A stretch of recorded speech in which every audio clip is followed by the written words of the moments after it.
Ano ito? Kayo na lang po magbukas.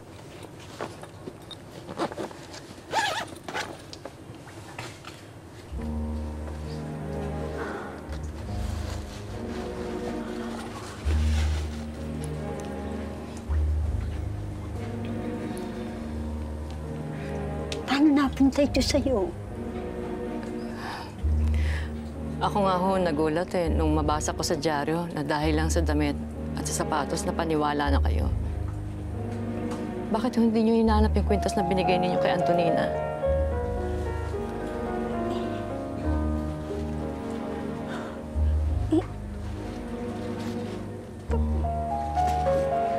Paano napunta sa'yo mga gamit ni Antonina? Senyora, nasa akin po si Antonina. Ano? Hindi po tunay yung nasa bahay ninyo.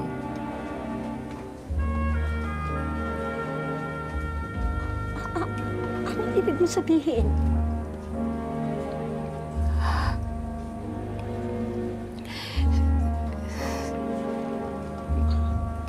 Nasa akin ho si Antonina. Kilala niyo na ho siya. Siya ho si Isabela. Si Isabela ang tunay na Antonina San Victores. Maling-mali yung diskarte mo, pinsan. Kung kayo may pagtapat kay Isabela, hindi talaga kayo pwede. Magpakilala ka man lang sa ama mo. Hindi ko siya kinikilalang ama. Magpapahuli ka sa mana ng tatay mo. Hindi ko kailangan ng pera. Nabuhay tayo yung hindi nagagad sa perang yon. Anak, may humahanap na naman sa'yo. Ako, baka yun na naman yung kaibigan ni Tito Felipe. Iba eh. Iba. Bata. Pwede ba tayo mag-usap?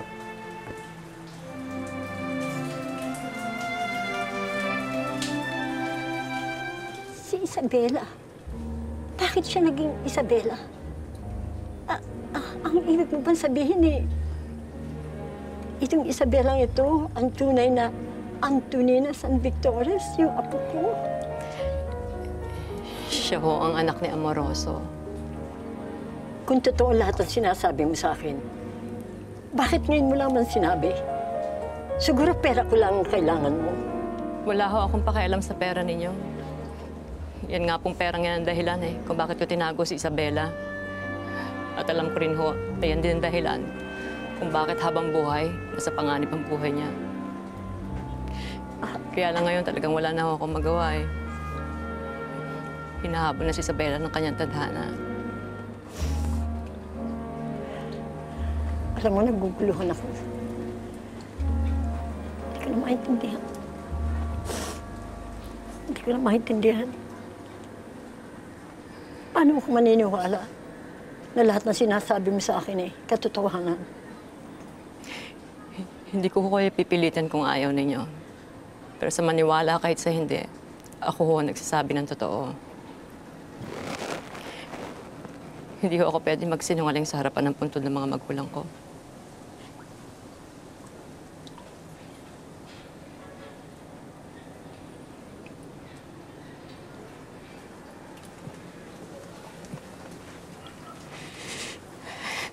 Senyora, tutuloy na ho ako. Kailangan ko pa ho itago si Isabela Dahil sa bawat oras na dumadaan, nababawasan ng pag-asa niya mabuhay.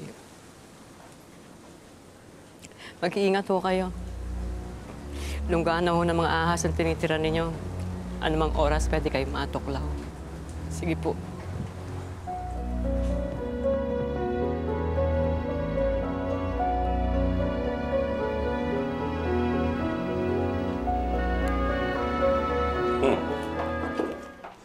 Hindi pinalitan ang testamento.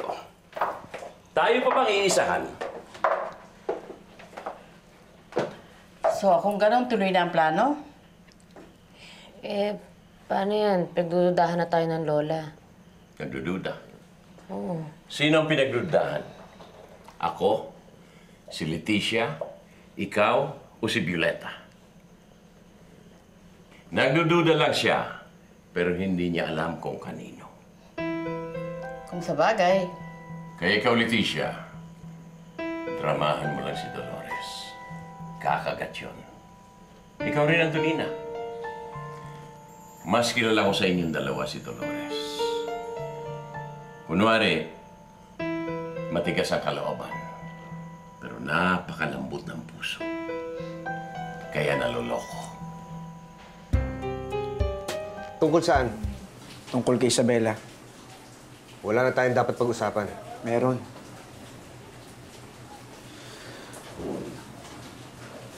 Sa'yo na si Isabela. Ano? Teka, bakit pinamimigay mo si Isabela? Dahil ba kay Antonina? Sandali, ano kinalaman ni Antonina dito sa usapan na to? Walang kinalaman si Antonina dito. Gusto ko lang sabihin sa'yo, kung saan ang layon si Isabela, magpaparaya na ako.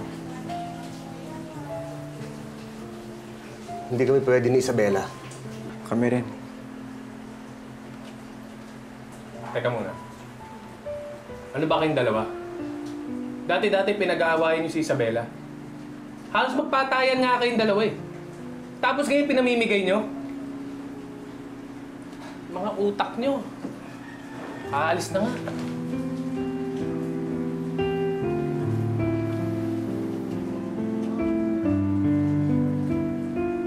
Anak, kailangan maialis na kita dito. Kailangan maitago ka. Delikado ang buhay mo dito. Pero ayoko na mamadamay si Aba. Nakausap ko na si Senyora Dolores. Alam niya na. Hindi ako sigurado kung naniwala siya sa akin o hindi. Pero hindi na importante yun.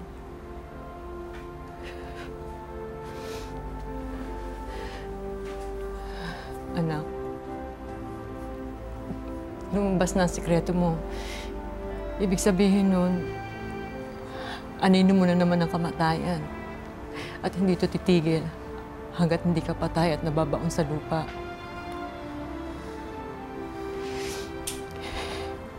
Kaya kailangan umalis na tayo dito eh. Pero kailangan natin ng tulong. Tawagan natin si Boyong at saka si Rodolfo. Kung tayong dalawa lang, hindi natin makakayanan ito. Anak, naintindihan mo ako?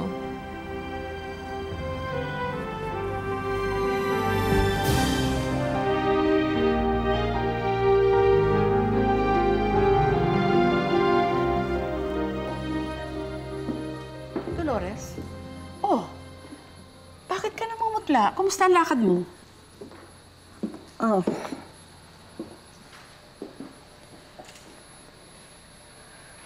Leticia, mapagkakatiwalaan ba kita?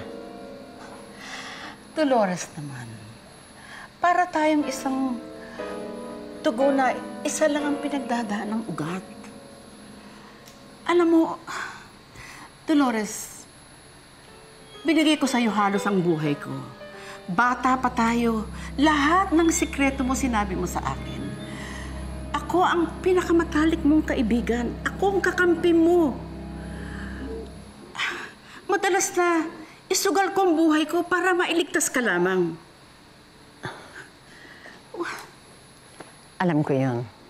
Pasensya ka na, Leticia.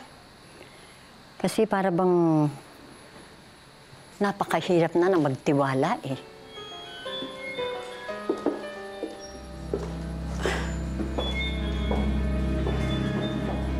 Dolores, kung ano man ang nasa sa loob mo, sabihin mo sa akin, baka gumaang ang loob mo. Baka magbago yung nasa kalooban mo.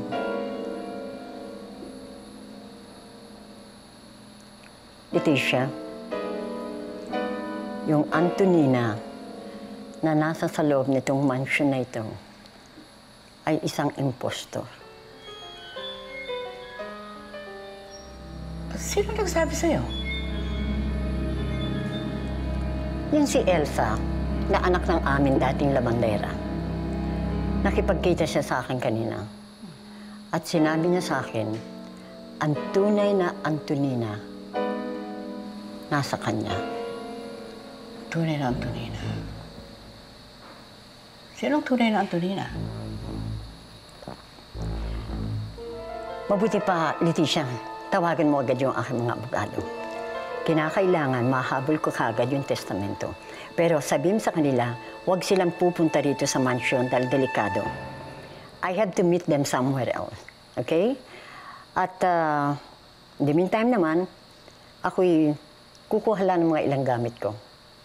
Tapos aalis ako sa bahay na ito. Saan ka pupunta? Sa isang lugar na hindi mapanganib ang buhay ko. Tsaka ako na lang sasabihin sa'yo ang iba. Okay? Okay.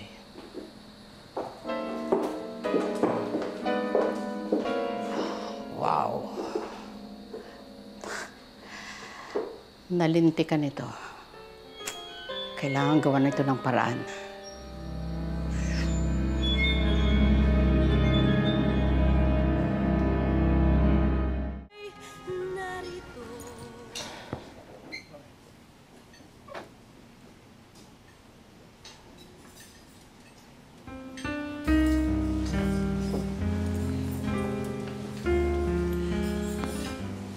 Salamat at nakapagkita ka sa akin. Gusto talaga kita makausap eh. Ava, please, huwag na tayo maghiwalay. Kahit kailan. Ava. Joaquin, hindi tungkol sa atin ang pinunta ko dito. Please sit down.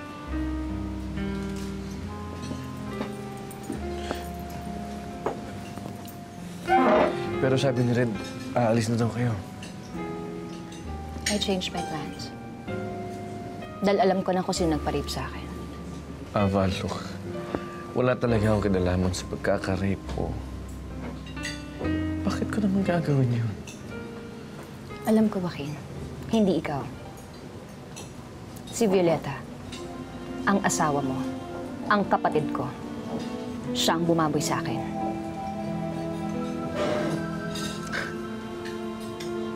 Sigurado ka ba sa sinasabi mong yan? Walang duda. Ang walang hiya kong kapatid. Ang sarili kong dugo. Siya ang sumira ng buhay ko. Eh, kung totoo yan, kailangan niya malikot sa batas. Kung kailangan man siyang makulong ng habang buhay, o di kaya kahit kamatayan. Sa akin siya mananagot. Ako ang hahatol sa kanya. Kamatayan ang nakikita kong katumbas ng kawalang hiyaan niya. Kausapin mo pa rin si Isabela. Hindi yung basta mo na lang siya ilalaglag ng dahil lang kay Antonina. Eh, paano? Hindi ko na alam kung saan sila nakatira. Hindi ko alam kung nasaan na sila ngayon. Nandun sila sa tiyahin niya si Ava. Binigay sa akin ni Elsa yung address nila. Puntahan mo. Ipaliwanag mo ang tunay na sitwasyon kung hindi mo na siya talaga mahal. Huwag mong kalilimutan na minsan naging matalik kayong magkaibigan. Sige, Otay, magbibis lang ako. Sige.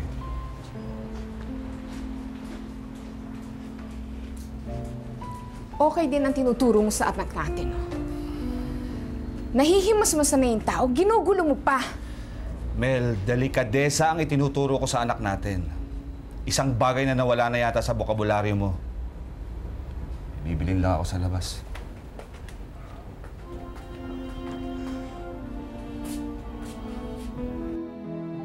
Aba, kapag pinatay mo si Violeta, maaari kang makulong. At sa'yo mapunta ang parusa na dapat ay para sa kanya. Wala akong pakialam kung ano mangyari sa buhay ko. Basta ang importante sa akin kung paano ka makakapaghiganti sa kanya. At ang kapalit naman ng ganting yan, pagmamahalan natin dalawa. Kapag ginawa mo yun, hindi na tayo maaaring magsama. Please, pwede ba? Pabayaan mo na lang ang Diyos na humatol sa kanya. Ava. Ang mga taong katulad ni Violeta, hindi kinikilala ng Diyos. At kung gusto mong masunod ang gusto mo, pues unahan mo ko. Kung hindi, papatayin ko si Violeta. Pasensya na kayo, wala tayong sasakyan. Rodolfo, ang importante ngayon, may makasama kami ni Isabela para sa seguridad niya. Eh, saan naman po kayo titira? Doon sa isa sa mga bahay ni Ava, kasi tinutuluyan namin ngayon, marami na nakakaalam nun eh. Isabela, okay ka lang? Alam mo, Rodolfo, hindi ko kailangan ng eksplanasyon mo. Hindi ko kailangan ng eksplanasyon ng kahit na sino. Ang pinagtataka ko rito, ba't akong nadidiin?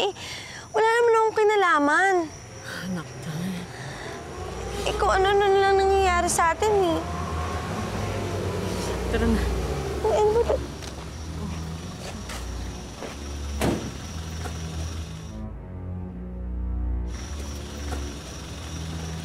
Isabela Garcia? Ano nga ba sinasabi ko eh?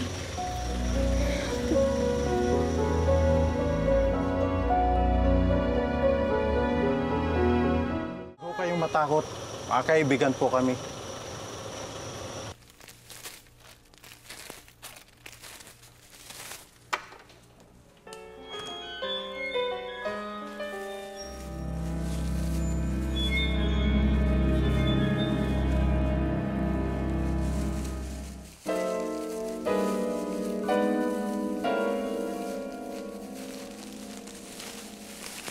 Lola?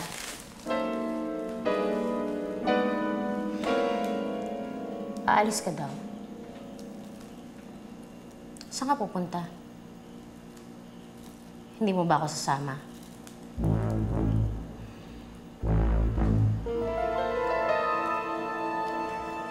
Bilisan mo, Violeta. Sagutin mo ang telepono.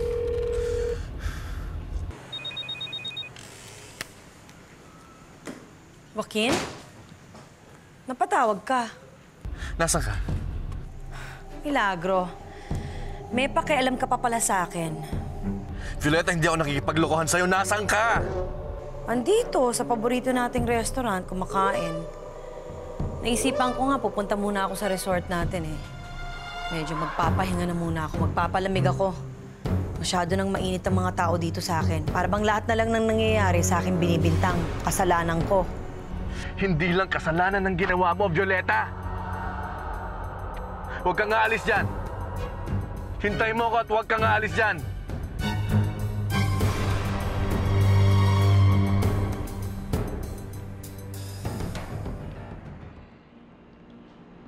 Bakit ngayong mga nakarang araw, Lola?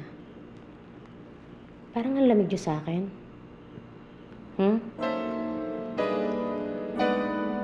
Namimiss ko tuloy yung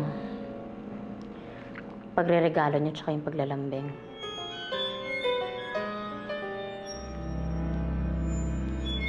Hindi na ba akong prinsesa niyo? Ha, Lola?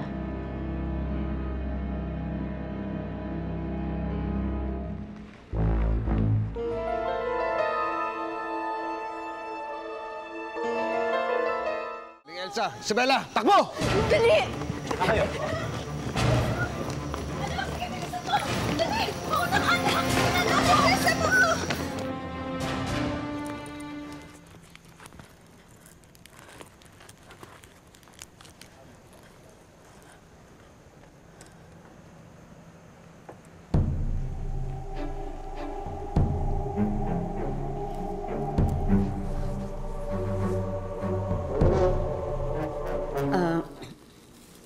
Hindi na muna kita sasama ngayon. Dahil alis na ako.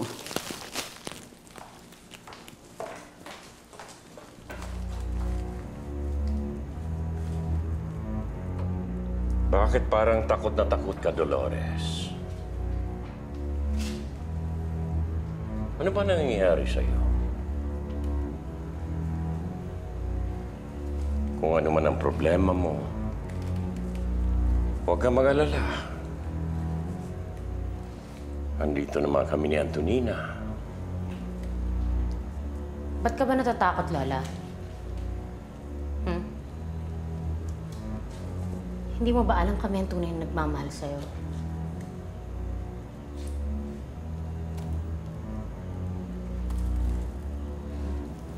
Dolores, alam kong maraming gumugulo sa isip mo. Pero isinusumpa ko